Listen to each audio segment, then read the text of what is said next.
I am Jim Collison, and this is Gallup's Called to Coach, recorded on December 5th, 2022.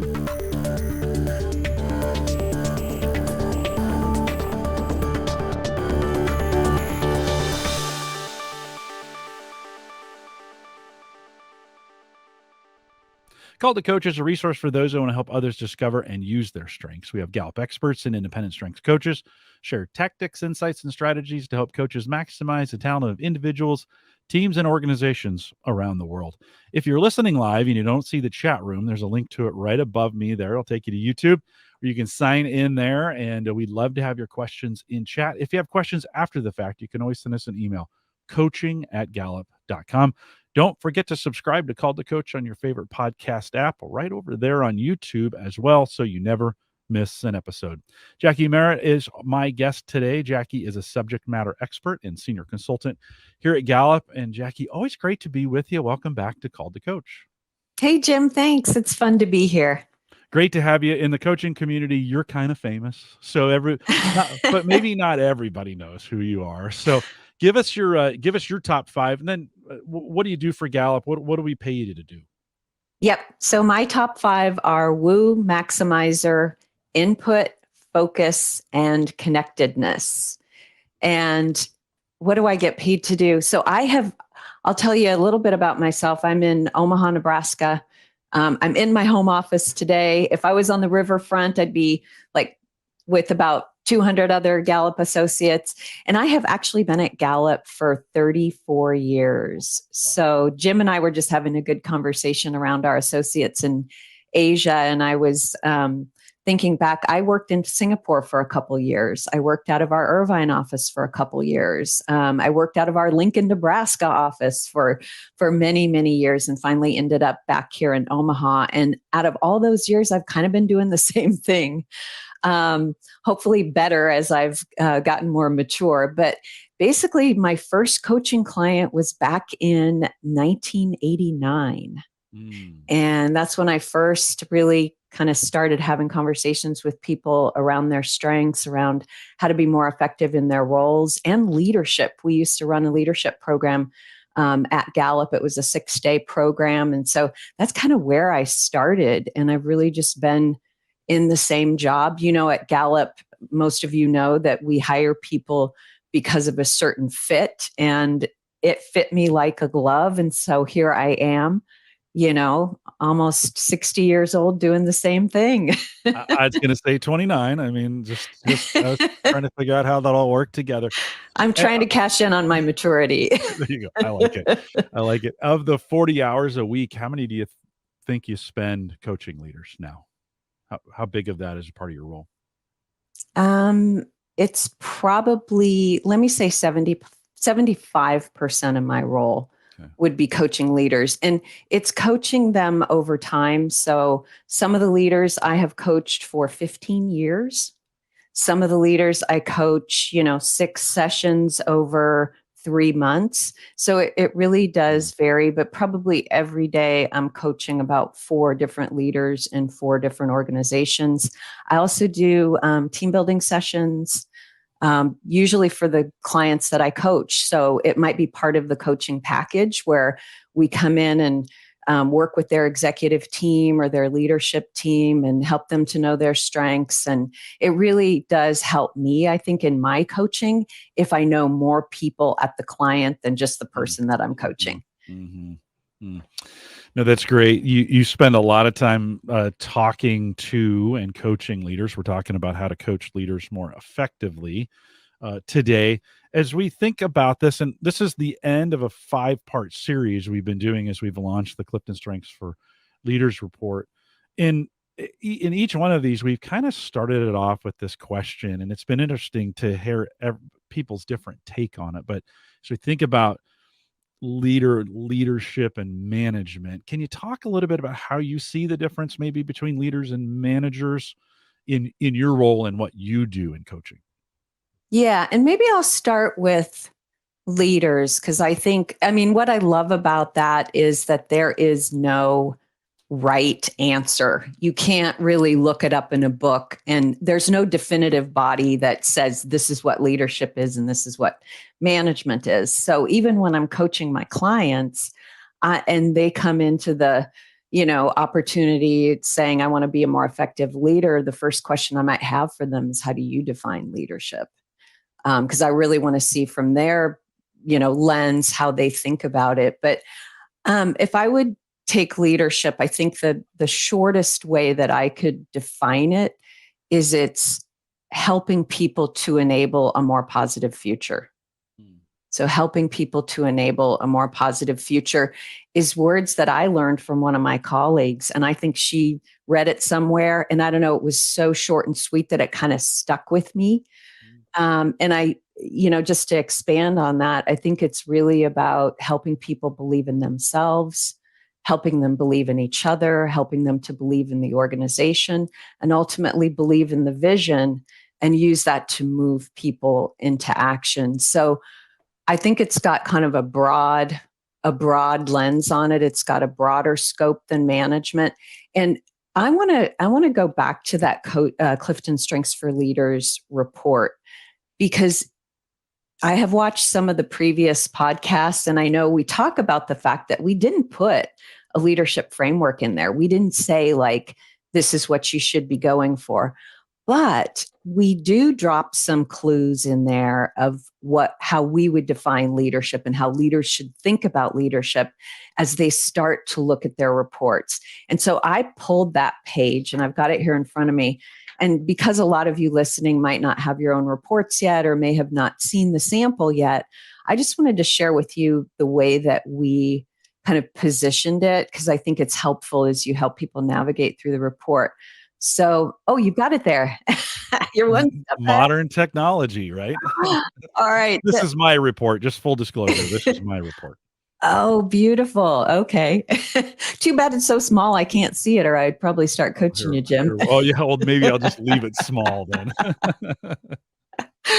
So what I love about this is it starts by saying leadership is a way of working, a way that you show up for others. It's service oriented and requires you to be at your best. So when you think about service oriented, we orient toward like a servant leader model. That's what we're thinking about when we wrote this report. It's about doing things for the benefit of individuals, benefit of the organization. And then it says it's your responsibility to communicate the vision, build a positive culture, and show up as the strongest leader you can be.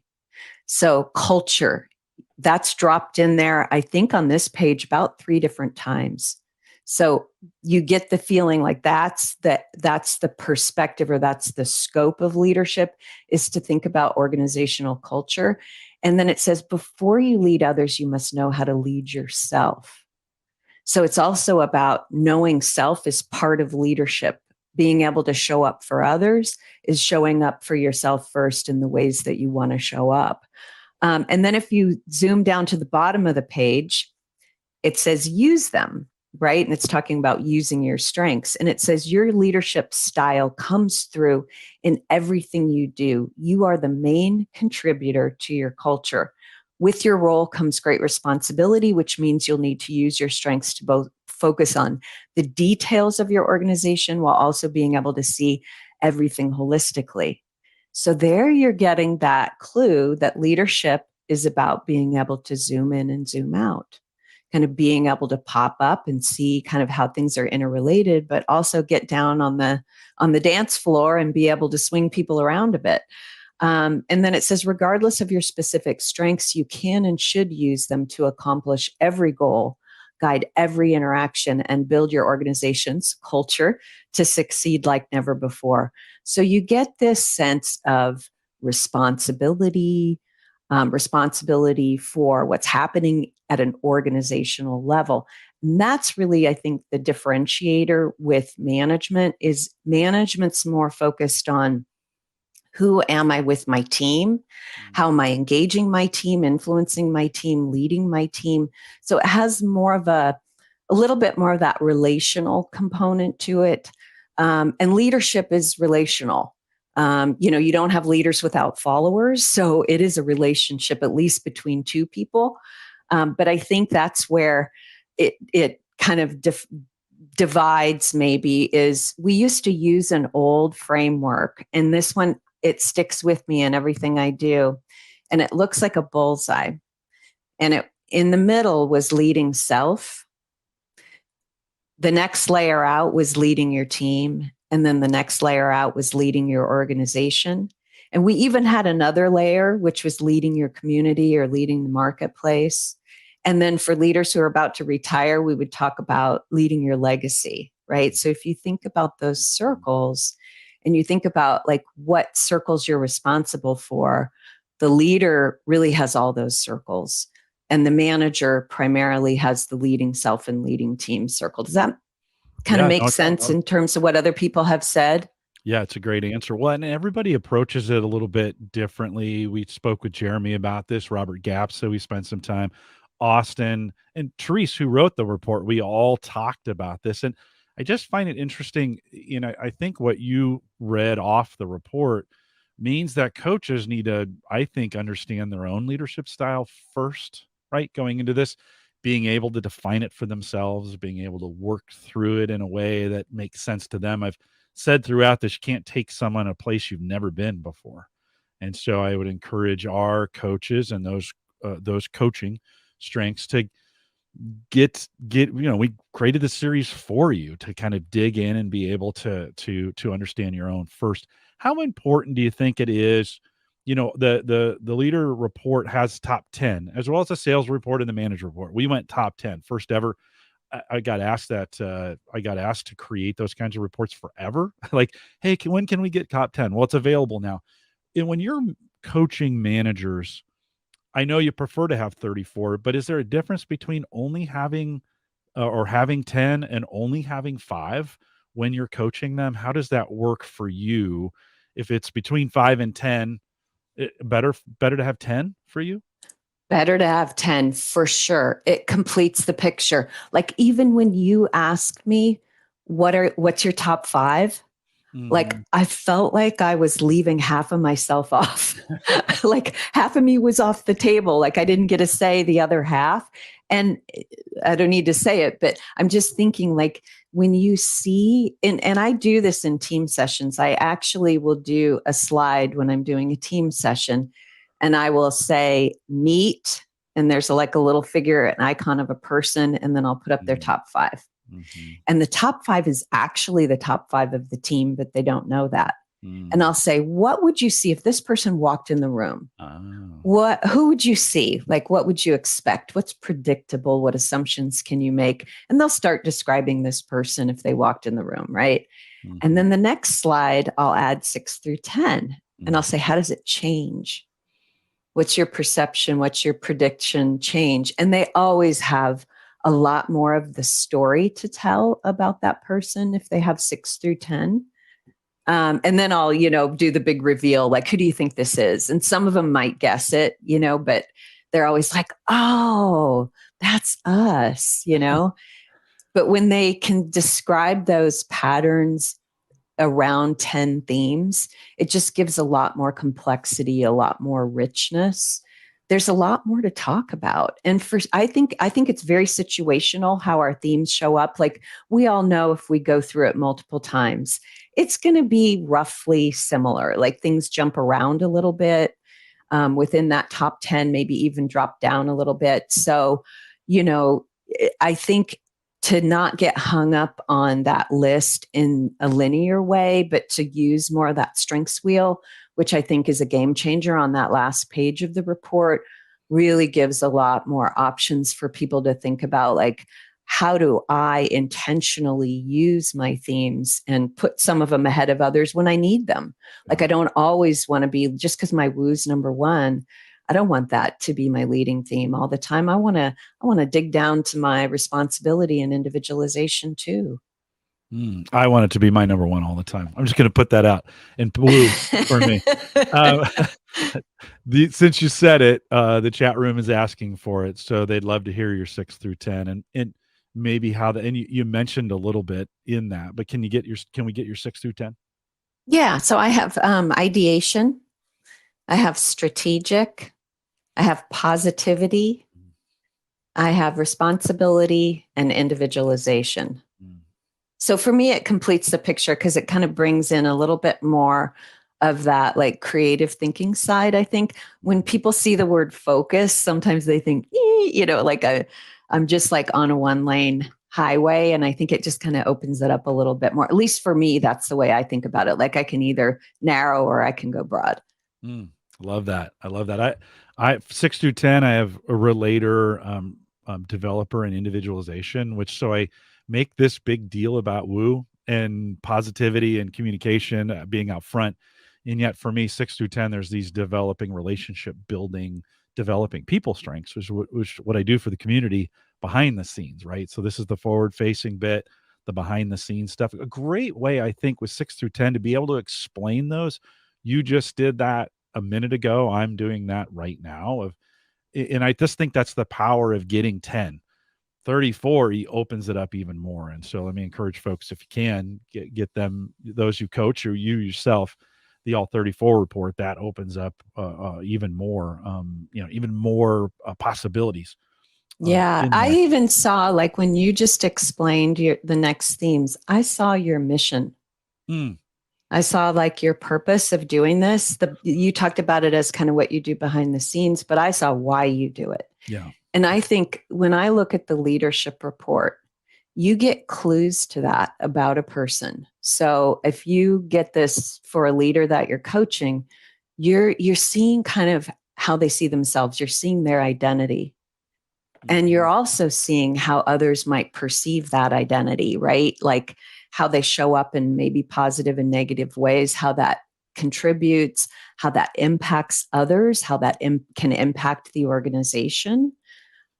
So, like, there's so much richness, I think, in that leadership report that gives you a lot to coach on and gives that person a lot to think about. Like if you read your own report kind of as a starting point, you're going to see kind of that almost like that framework behind the scenes there. You're going to see things about leading self, you're going to see things about leading the team, you're going to see things about leading the organization, and you're also going to see what's going to get in their way, and then you're going to see like suggested actions that they can take. And that's the thing. People come into this always saying, what do I do with this? Yeah. And I think the report does a great job of saying, here's what you do, here's where you're at your best. We're often talking about or thinking about behaviors, qualities of leaders. I think you've alluded to a few, but as we think about those, what are common qualities we see in great leaders? Yeah, that's such a great question. And it's a question that people will ask in coaching. Mhm. Like they want to know how they compare. One of the first things you guys all know when they're looking at their report is they want to know, am I a great leader? Like, do I have the stuff that great leaders have? And that's kind of the first place you need to go, is to let them know that this report is not about telling them if they're great or not. It's about how they become great. So when I think about like the qualities, I would say there's kind of five that really have stuck with me over the years. There's so many different qualities we could talk about. But the first one I think is really connecting with people. It's the human side. Like there's this really good podcast by, I think he was the CEO of Campbell's Soup. He was a client of ours at one time, Doug Conant. Conant, and he talks about like he'll talk about leadership as people and performance. And he'll talk about like if you don't care about your people, they're not going to care about performance. And it's always like that mix of people and performance, and you have to have both. And if you don't care about people, they're going to vote you off the island. And if you don't care about performance, the board's going to vote you off the island, right? But I think that being able to connect with people, however you do that, even if you have no relationship building themes, a lot of leaders will use other themes. They'll use responsibility, they'll use context, they'll use input, they'll use woo, they'll use communication, whatever that is. I think that's the primary um, attribute that I see that leaders are trying to master, trying to get better at. And I've said this before in some other podcasts, but it stuck with me, so I'll say it again. I was listening to some work that was coming out of the World Economic Forum, and they were talking about how leadership has changed, historically. And they said, like, in the past, in the industrial age, it was how much you produced, that gave you a seat at the table. And then they said during the knowledge age, it was how much you know, like how smart you are, that gave you a seat at the table. And then now they say we're entering the human age. So it's how you show up with people, how you make them feel, how you engage them, whether that's individually or when you're in front of 1,000 people or 20,000 people, 30,000 people. It's how you're able to connect with them and show up as a leader. So that's kind of the number one thing. A lot of people will just call it emotional intelligence. But that's probably the first thing. I mean, another thing is courage. We hear that word a lot. And I think that on a leadership level, it's the courage to make tough decisions. Because at that level, there's sometimes not a great decision. It's choosing between two decisions that are going to have kind of bad consequences, or it's the courage to give somebody tough feedback. It's the courage to, speak out and vocalize your opinion when others might be against you. So I think, that's another quality that's super important. There's, as you talk about courage, this is something as I started leading people, I severely underestimated the amount of courage that would be needed to be out there. And I always came at it as I had to make hard decisions from an area of fear. And I would be afraid to make these. And there isn't great courage without great fear and I think oftentimes as leaders, and I think I'm still learning this is myself, is how to embrace the fear in order to have courage, right? To do this, to embrace it, let's talk about this really quick. How can I, as I'm trying to make because leaders have to often make difficult decisions. In your experience, thinking through helping someone with their strengths work through that to help them make better decisions, how can we do that to be more effective with them, to lean into that fear a little bit, to help them make better decisions?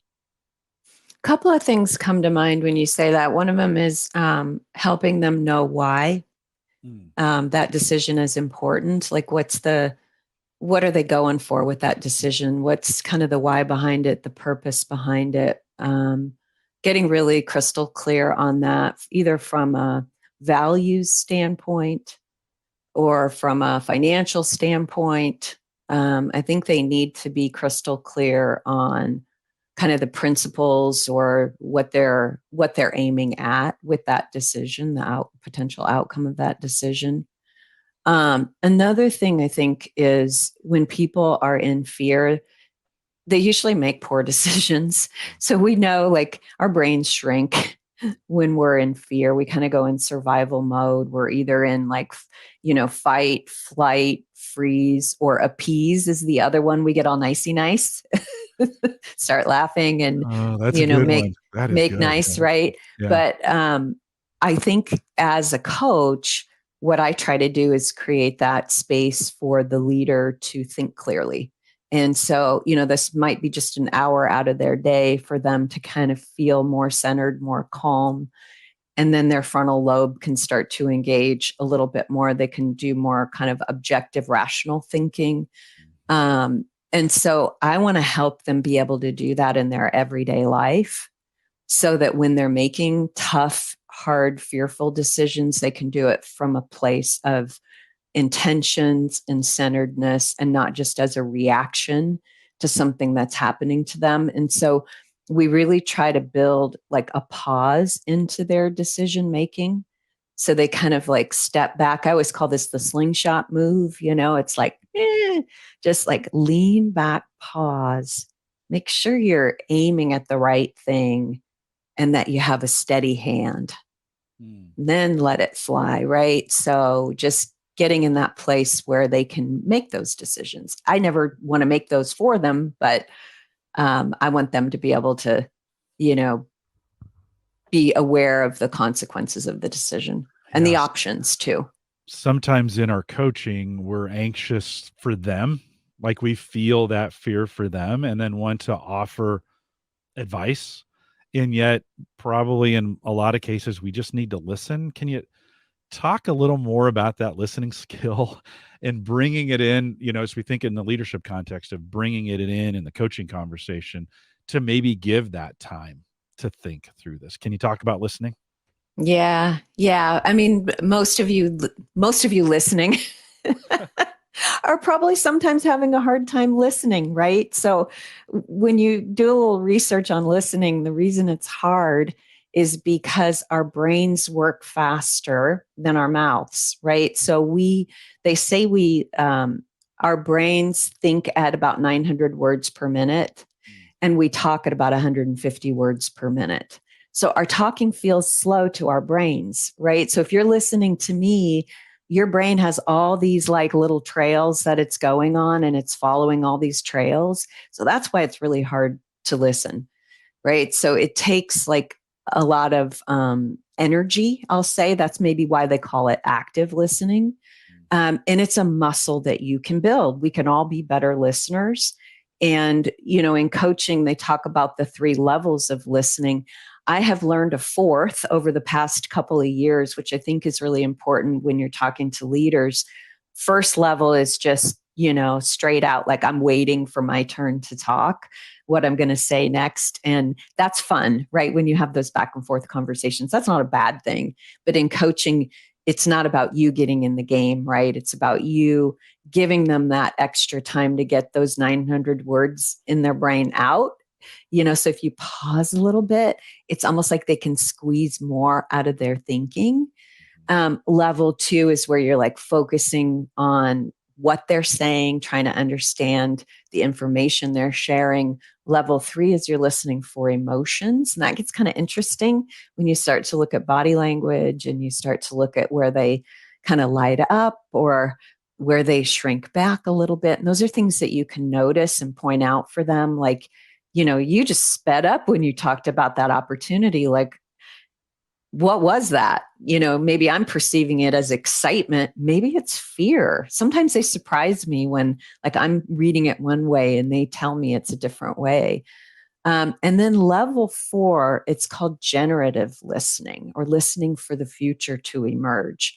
So especially when you hear somebody talking about their strengths, you hear glimpses of who they want to be and how they want to be in the future. You'll hear like they'll drop things about kind of their best possible self, or they'll drop things in there about their values or what they think is important for the future. And I always try to jot those down and come back to those, and just find out more, because you're already getting them to lay the path. And they may not see it in themselves. Like when we talk, we don't, we're not aware of what we're saying. Many times we have to have that coach who's reflecting it back to us. So part of good listening is reflecting back. I think for me, interviewing like this style, or when I was interviewing for folks, when I was in the recruiting space and I had to interview people, it made me a better listener, because we had these listen fors, right? These things that, okay, I'm asking this question for a reason and I'm listening for these kinds of answers that I would qualify in some ways. Here, I have to listen, because if I don't, early on when I was doing these webcasts, I would repeat something the guest had already said, because I wasn't listening. I was waiting for the next question. And so active listening in this case it's made me better okay, I better make sure I'm listening to every single word they're saying. Still have to queue up the next question. I think that's a really good skill for coaches to learn. Like you laid out those 4 levels. Not all of us are anywhere close to being able to go all the way up to 4 all the time. But I think that listening for intent or listening for content, it's super important to actually hear what they're saying, right? I mean, how embarrassing would it be to be in a coaching conversation, then repeat something or repeat a question someone's already answered, right? And then they say, yeah, you know what? I already said that. You're like, ooh, clue that you're not listening, right? Yeah. Would you add anything to that from I a was coaching thinking skills? of like when you're coaching leaders, if you're coaching leaders who maybe have, um, material out on the internet, like you can Google them and watch a video or, listen to an earnings call or something like that.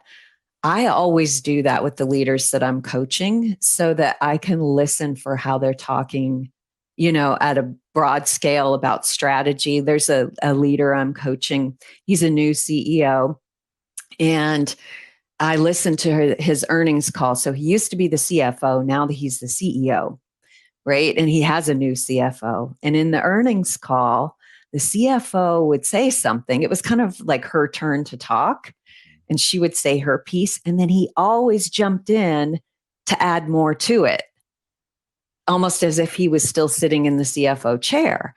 So I was able to share that back with him, and he wasn't aware of it, right? And one of his goals was to empower her as the CFO, and not to kind of like feel like he needed to always contribute, because that was his sweet spot. So he's having to kind of step out of that, and he's not quite there. And so he's relying on me to let him know, if I'm seeing any clues to him, arriving where he wants to be, or not, then I try to give that back to them. So, I'll watch maybe conferences that are on YouTube and kind of share like, wow, you really hit the strategy. And that's a game changer, but I didn't hear your mission, so I try to observe them any way I can. Yeah. No, it's good. A little bit of homework, right? Yeah. Couple questions coming in from chat that I think fit nicely in here. Teresa says, how do you feel vulnerability, fits in with leadership in the human age model you describe? Wow. I think it's imperative.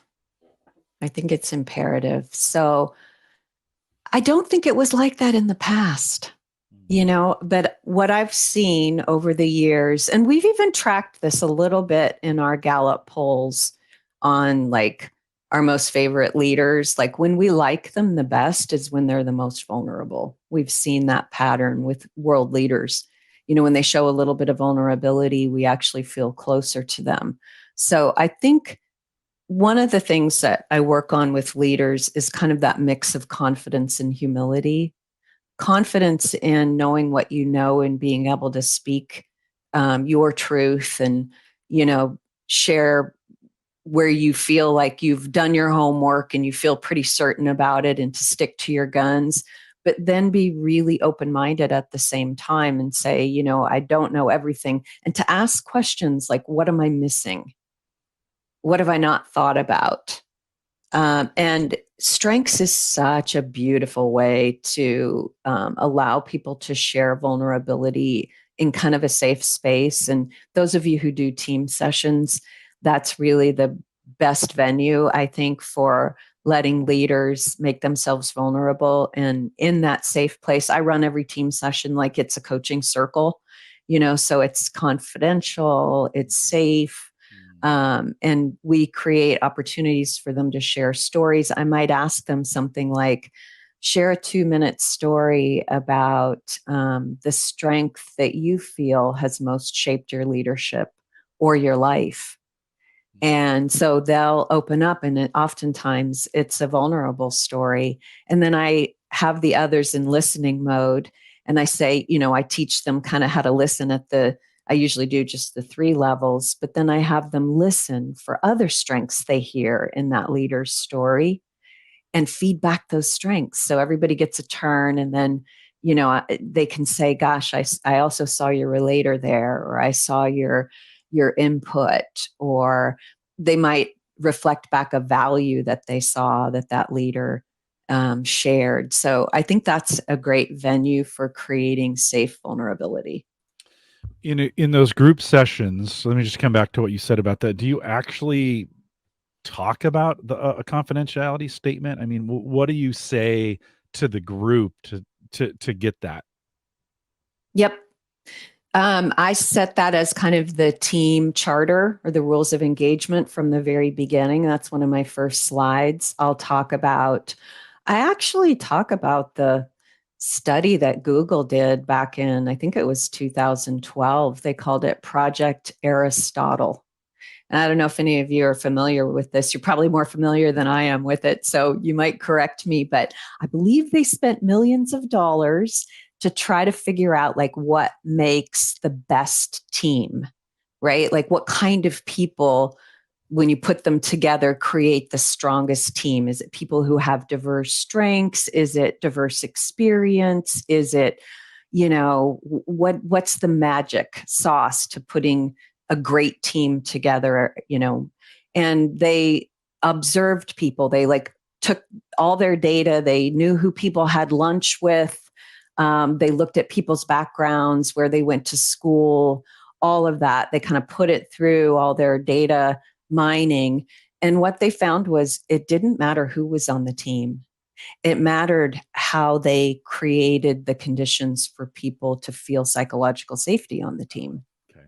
It was how they allowed space for emotions, how they shared vulnerable things with each other. It's how they kept things confidential. So I talk a little bit about that, and I say we're going to kind of follow that same path here and create those conditions for people to feel safe. And I talk about too, like that idea of, if you think about a bullseye again, there's a home zone in the middle where we're all super comfortable. That's like where we want to be.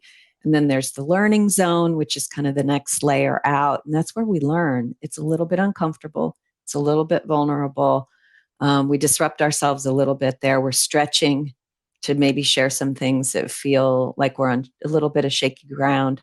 But then the zone outside of that is the panic zone. And I say everybody has a panic zone, and you have to manage that for yourself and for one another. And if you feel like something's going to, put you in that zone, that's not where we want you, because you're not learning there. So manage what you share, and respect other people's boundaries. Love that. I think there's some things to learn in there about setting those expectations early, especially in a group session. I think sometimes we go right to the team grid, throw team grids on the table. Let's have this, let's hash this thing out. And I think there's maybe a little bit of what I hear you saying is there's a little pre-work that kind of helps in creating that safe space. Camilla says, do you see gender playing a role in the leader's comfort level with vulnerability in your experience, of course? I have not seen that. I've probably coached more men than women over the years, because my largest client is in Saudi Arabia and they're all men. I think it's more related to like their history with vulnerability in some ways. Like it's kind of traumatic if to share vulnerability if you've not had a good experience of it in the past and you feel like it's compromised you. Yeah, if you've been significantly burned in the past, it's hard to trust again, right? Yeah. To build those back. So that may play into it. Erin asked a good question when she says, and this, I think, when we're talking about these things, listening, vulnerability, right? It creates says with the amount of energy it takes to listen for all those things, how much coaching or how many coaching sessions do you think you can do in one day? Or what do you think's the right number? Knowing that everything varies and it sometimes depends, but any thoughts on that, Jacque? Yeah. So that's so interesting, because early in my career, and this is probably when we had like more of an aggressive pay for performance system at Gallup, so you kind of like did the numbers, and I would try to squeeze in like 7 coaching sessions in a day. And when sometimes we'd go on site with our clients, we would have them back to back to back to back, one after another, without much of a break. I have learned, the more mature I think I've gotten as a coach, the more I've set boundaries for myself. So now I would say my perfect day would be no more than 4. And that's because I'm spending more time preparing.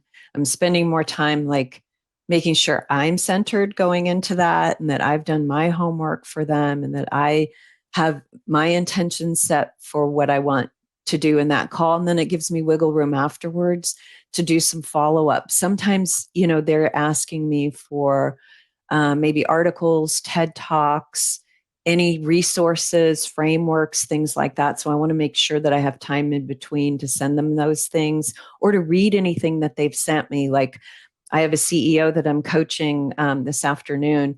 He sent me 2 big documents this morning in preparation for our call, and I've got to have time to read those through. It's his strategic plan for 2023 and some feedback that he got from the board of directors. And so, if I didn't have time to do that and I went into the coaching session, I would feel like he's doing a lot of explaining rather than exploring.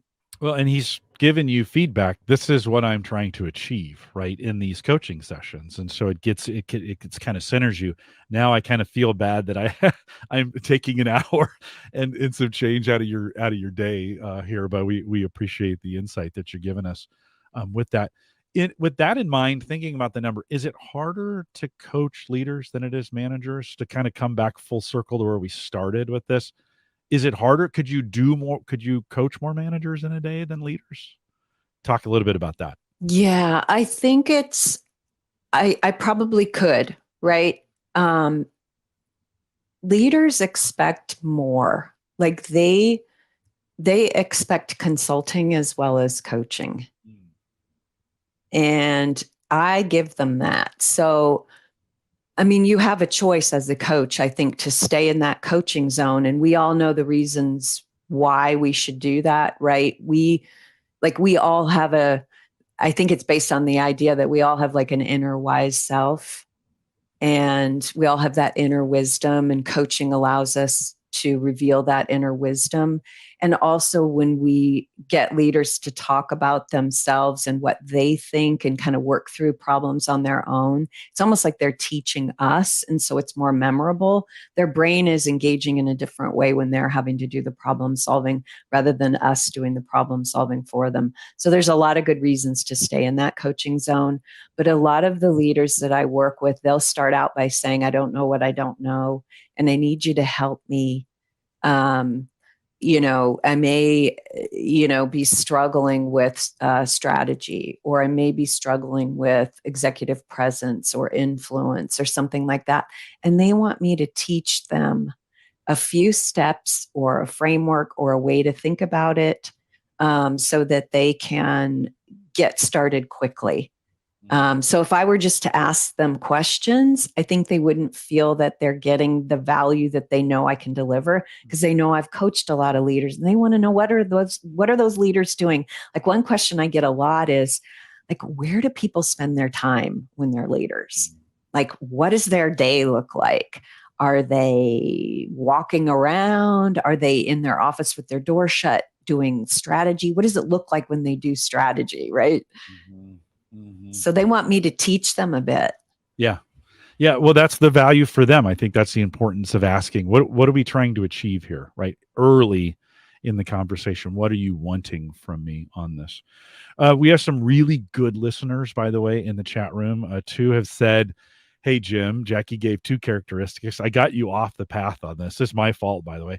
Jackie gave 2 characteristics of a leader, and then you went on to the levels of listening. Are there more characteristics that you're going to share? And also Jane asked that I heard connecting with people, encourage for the quality. So great leaders. Can we get the last 3? I'm not sure we had 5, but are there others when we think about those qualities that we can bring in, since the chat room is listening well to what you're saying? You are listening well. A third one I would say is influencing, right? So that's why people get really upset when they have no themes in the influencing domain, because basically they feel like the report's telling them they don't do a great job of influencing, when influencing is a quality of great leadership. So I always say early on when they're looking at their report that there are many ways to influence. People influence through their credibility, they influence through their relationships, they influence through what they do.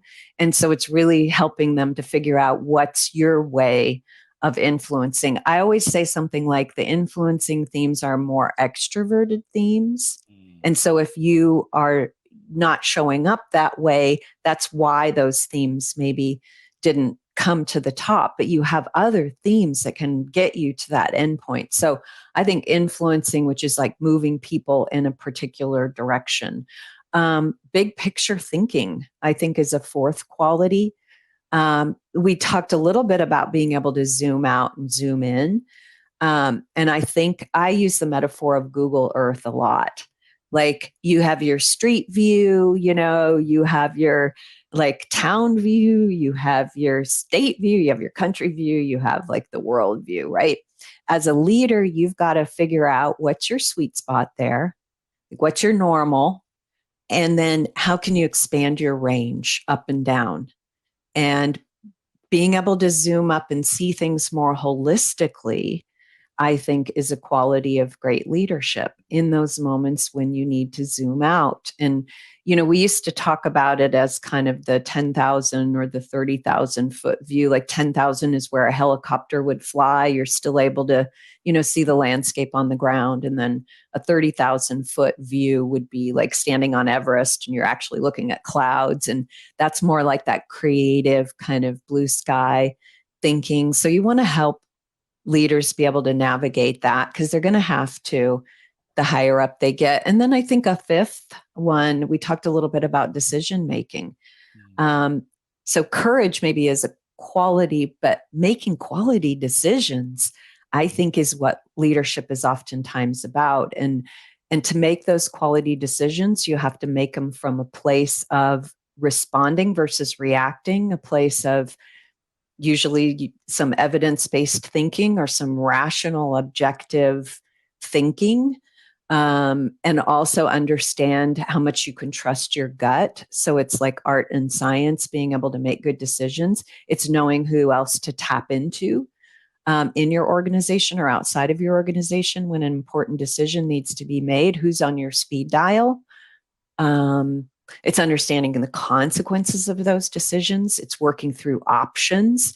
So a lot of times we talk about like strategic thinking is about options thinking, where you can say, we have these three different possibilities. We're going to pick this one, but we have to be able to pivot to that one if, things change in the marketplace. I just had a conversation about that this morning with the CFO, who's putting his 2023 plan together. And he's very mindful of all the different potential scenarios. 2023, nobody knows what it's going to be like from a supply chain standpoint.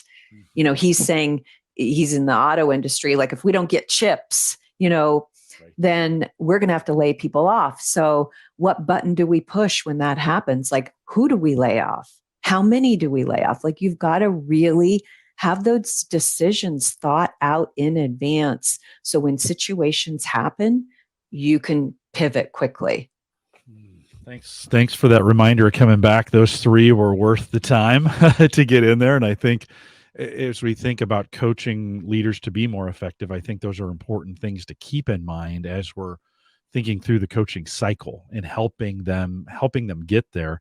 There's been a couple of questions about blind spots I want to come back to as well. Crystal had asked early on, do you ever struggle with not having their 34 because they can't explore blind spots as easy? I think sometimes even without the full 34 report, they know their blind spots.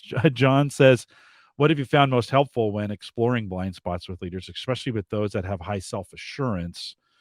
Some thoughts around blind spots with leaders, Jackie. Just a hello to John too, because I used to coach him.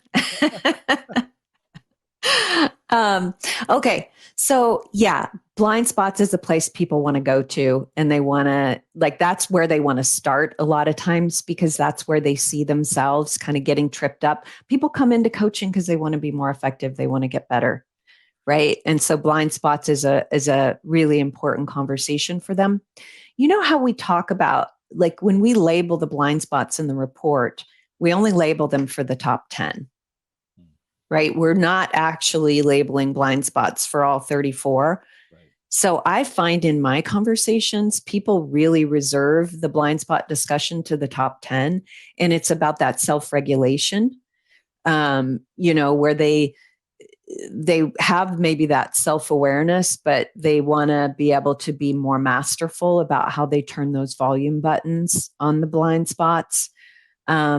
I think if you just have that top 10 leadership report, you're going to see blind spots in there, right? Because it's telling you, here's what you need to watch out for. So the blind spots are baked into that top 10. So there's plenty of territory there when you think about 3 for each of the 10 themes. There's 30 conversations there that you can have about blind spots with that report.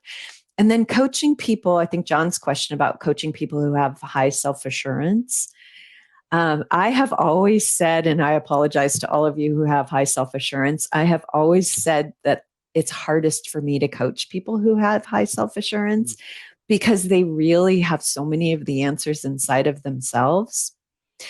And it's not that they don't make themselves vulnerable. It's just that they somehow come to those conclusions themselves. And I just don't feel as valuable in that conversation.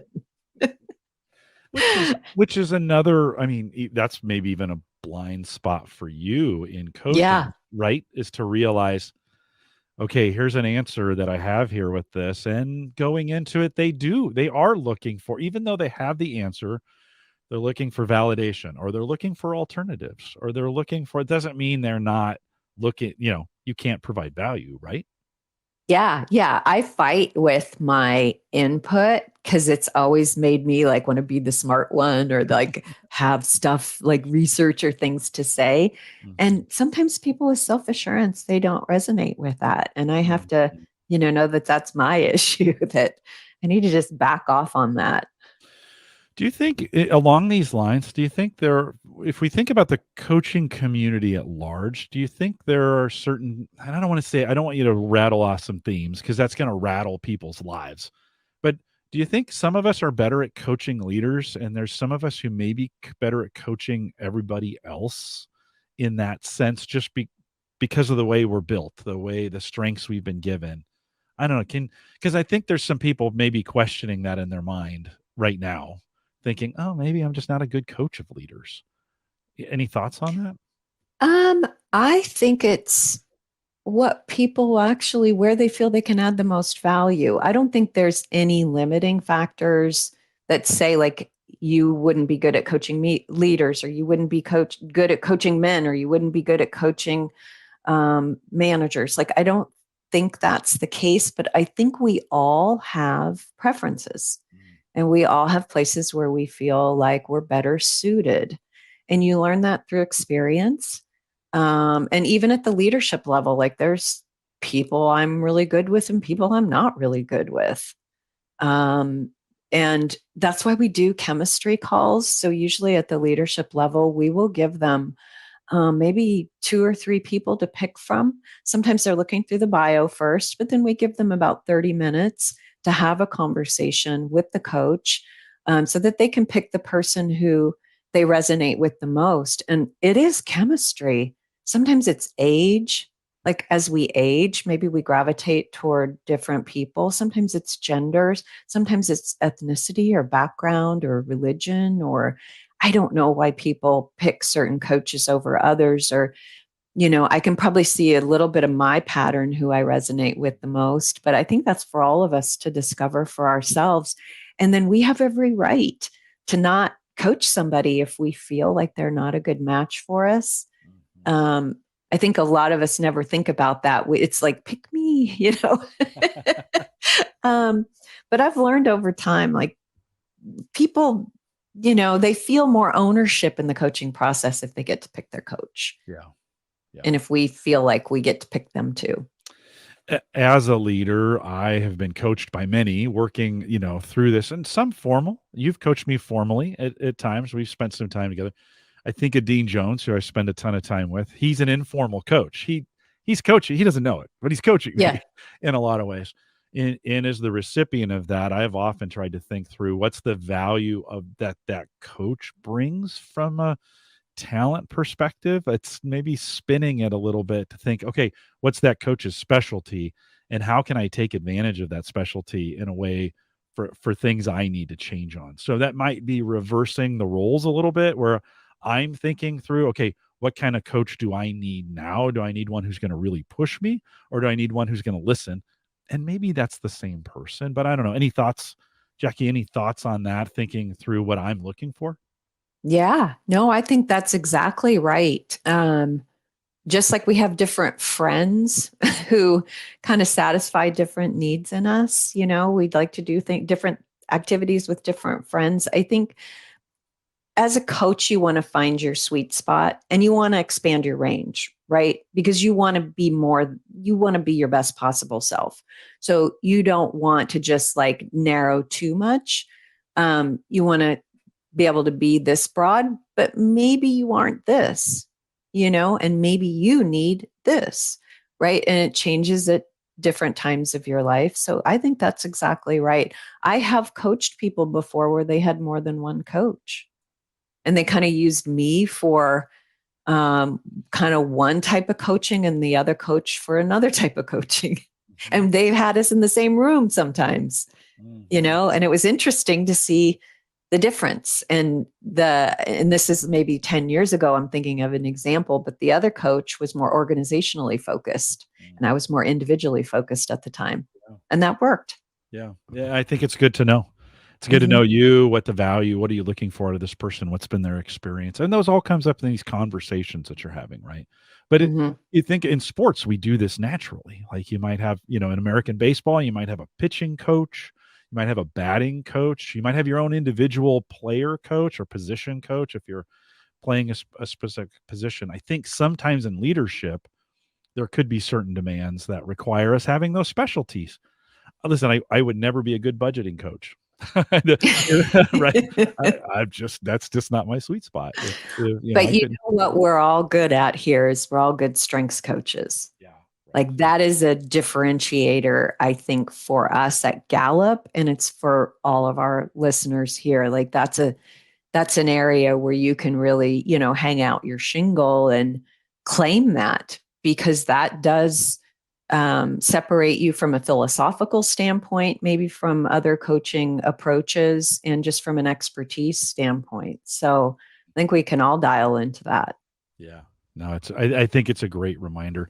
Jacque, we've got just a few minutes left. We've covered a ton of material, and I'll encourage everyone to go back and listen to the recording again, especially if you joined us live, or even if you're listening to the podcast. I think this is worth going back and taking some notes on. Maybe you're in the car or whatever. Final thoughts you would leave if you were going to encourage our coaching community as their coaching leaders. You're wrapping up the series for us on this. Some final words, some final thoughts to our coaches about leaders. One of the best pieces of advice that I got was the person said, get on their train, get on the leadership train. And by that, they meant like, understand the world of the leader, read about leadership, watch videos of leaders. How do they talk differently? How do they, when people say the word executive presence, what does that mean? Like those things that they come into coaching with where they want to improve, have a point of view about those, have a framework or some way of thinking about it that you can offer to them, because I think at this level, they want that. And don't be afraid to offer that up to them in the way that you coach them. But I think just get on their train, be in their corner, understand their world. You don't have to be an expert in any of their world, but just be an expert in how they can be the best version of themselves using their strengths as a leader.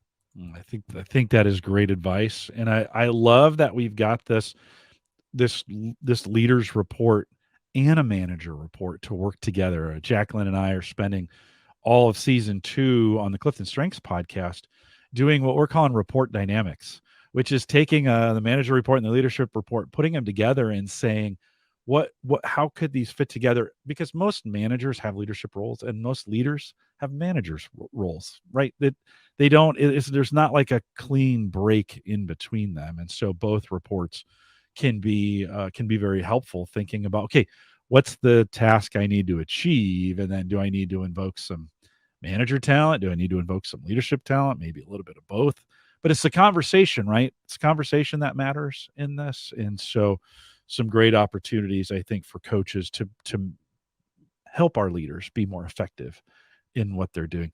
Jacque, thanks for taking the time. It's always great to spend time with you, and it's always great to have you on. I think our coaching community, this one was by far, don't tell the other hosts this, but this was the best attended one so far. So I think you drew a crowd. I know that's important for your woo. And I think you drew the crowd. So thank you, Jacque, for being on the program. Thank you, Jim. Bye, Hang tight. everybody. Hang tight with me for 1 sec. Don't go just yet. We'll remind everyone to take full advantage of all the resources we do have available in Gallup Access. Head out to gallup.com/CliftonStrengths and sign in. We have tons of resources available for you. These webcasts are in there, a bunch of helpful resources available for you. Go to the upper left menu, choose resources, and you are in business. If you're looking to become a coach, certified, you're looking for some master coaching, you can contact us. Send us an email, coaching@gallup.com. We'd love to help you get through with that. Stay up to date on all the webcasts, gallup.eventbrite, BRITE, gallup.eventbrite.com.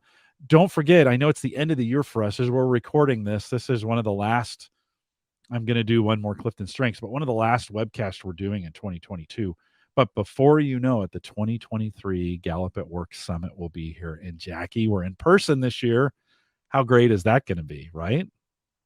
So excellent. Yep. Yeah, we are excited to have everybody here on campus. If you can't make it, we have a virtual option as well. Check out all the details, gallupatwork.com. Find us in any social network just by searching Clifton Strengths. We have a great team now monitoring and watching those. I want to thank you. If you join us live, thanks for coming out. If you are listening to the podcast, thanks for subscribing. And thank everybody for coming out today. With that, we'll say goodbye, everybody.